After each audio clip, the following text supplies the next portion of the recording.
السلام علیکم دوستو۔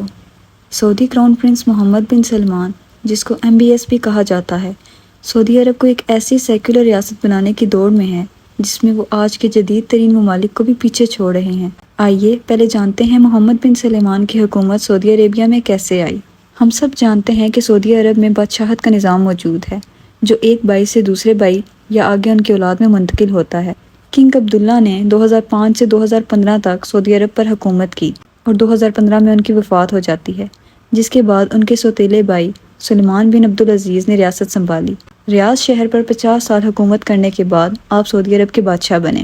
سلمان بن عبدالعزیز کے 4 بیٹے ہیں، جن میں سے سب سے چھوٹے محمد بن سلمان یعنی MBS ہیں، مگر چھوٹا ہونے کے باوجود سلمان بن عبدالعزیز نے ان کو کئی عہدوں سے نواز دیا، جن میں defence minister, deputy crown prince, second deputy prime minister اور chairman of the council of economics and development affair شامل ہیں۔ نومبر 2017 میں محمد بن سلمان نے امیر ترین سعودی شہریوں کو اور ایک لگژری حراستی مرکز کو بند کروا دیا، جس کو اس نے اینٹی کرپشن کیمپین کا نام دیا، مگر دوسری طرف اس طریقے سے اس نے طاقت حاصل کرنے کے لیے اپنے تمام ممکنہ حریفوں کو ختم کر دیا۔ 2018 میں سعودی خواتین کو گاڑی چلانے کی اجازت دی گئی، جو کہ سعودیہ کی تاریخ میں پہلی مرتبہ دیکھا گیا۔ سعودی حکومت کا مکمل دار و مدار تیل پر ہے اور کراؤن پرنس کی خصوصی توجہ اس بزنس کو مزید آگے بڑھانے میں لگی ہوئی ہے۔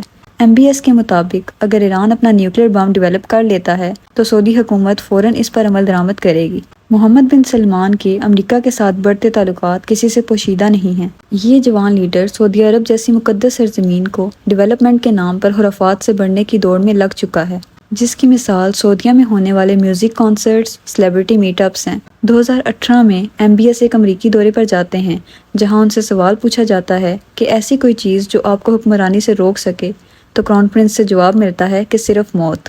کچھ لوگ یمن میں ہونے والی جنگ کی سب سے بڑی وجہ محمد بن سلمان کو سمجھتے ہیں، اور CIA کے مطابق ایک واشنگٹن پوسٹ جرنلسٹ جمال خشوگی کی موت میں بھی کراؤن پرنس کا ہاتھ شامل ہے۔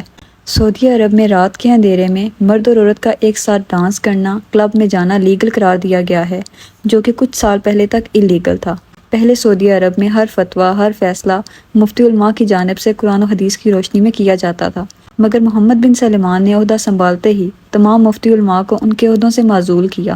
محمد بن سلمان نے سعودیہ میں دنیا کا ایڈوانس ترین شہر بنانے کا فیصلہ کیا، جس کو نیام کا نام دیا گیا، اور یہ بزنس پروجیکٹ امریکی اور اسرائیلی بزنس اونرز کے پاس موجود ہے۔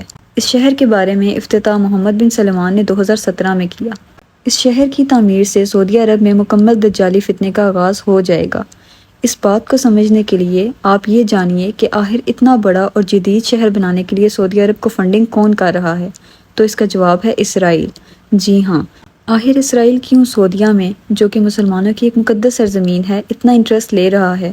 اس شہر کا مکمل کنٹرول یہودیوں کے ہاتھ میں ہوگا، کیونکہ یہودیوں کا ایجنڈا ہے اسرائیل کو گریٹر اسرائیل بنانے کا، جو انہوں نے دجال کے آنے سے پہلے مکمل کرنا ہے۔ گریٹر اسرائیل میں وہ علاقے آ جاتے ہیں جن پہ حضرت سلیمان علیہ السلام کی حکومت تھی، جن میں سعودیہ، عراق، مصر، شام، یہ سب علاقے شامل ہیں۔ اسرائیل پہلے سعودیہ کو اپنے قبضے میں کر کے پھر باقی مسلم ممالک کو اس کی پیروکاری کرنے کو کہے گا، کیونکہ اسرائیل کے مطابق سعودیہ مسلم ممالک کے لیے ایک بنیادی ملک ہے، اور جو کچھ سعودیہ میں ہوگا ویسا ہی وہ اپنے ممالک میں کرتے جائیں گے۔ اسرائیل کیسے سعودیہ کو اپنے کنٹرول میں کرتا جا رہا ہے اور کیسے دجالی فتنے وہاں پر جنم لے رہے ہیں، یہ میں آپ کو مزید 1 سے 2 ویڈیوز میں بتاؤں گی۔ اللہ تعالیٰ ہم سب کو اس شر اور دجالی فتنے سے بچنے کی توفیق عطا فرمائے۔ اگر آپ کو یہ ویڈیو پسند آئی ہو تو اسے دوستوں کے ساتھ شیئر کیجیے گا اور چینل کو سبسکرائب کیجیے گا۔ ملتے ہیں اگلی ویڈیو میں۔ اللہ حافظ۔